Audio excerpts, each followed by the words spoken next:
Moikka! Tervetuloa videolle! Tällä videolla mä esittelen teille Minecraftin hienoimman lentokentän ja nyt mennään vähän väärin perin, eli tässä niinku mennään lentokentälle, mutta joo, eli tässä niinku kun sä tuut täältä näin, niin tässä on vielä viimeinen semmonen niinku, että tässä on niinku nämä tunnistaa kaikki pommit ja tämmöset ja huumausaineet, eli nämä on niinku vähän niinku semmoset.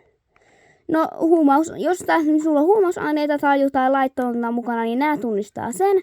Ja nämä tunnistaa kaikki metalliesineet. Eli kun sä menet tästä ohi, niin tää kone sensuroi, se katsoo sinun kaikki juttusi ja tutkii, että onko sulla jotain vääriä esineitä.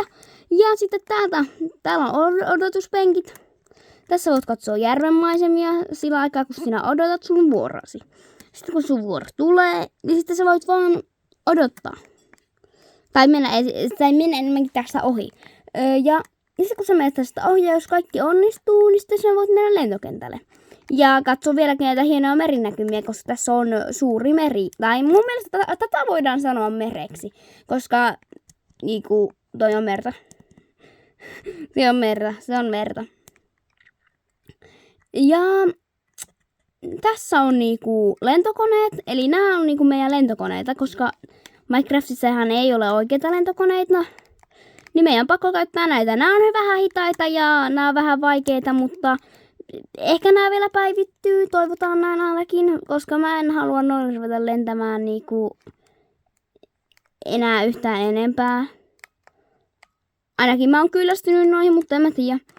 Sitten täällä on kaikkea muutakin hienoa, eli tuossa lähellä on eläinpuisto.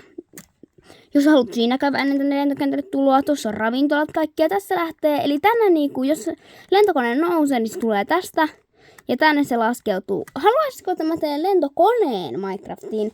Tai että mä rakentaisin Minecraftiin toisen lentokentän? Laittakaa kommentteihin, mutta nyt nähdään seuraavassa videossa. Ja muistakaa, tilatkaa kanava. Nähdään!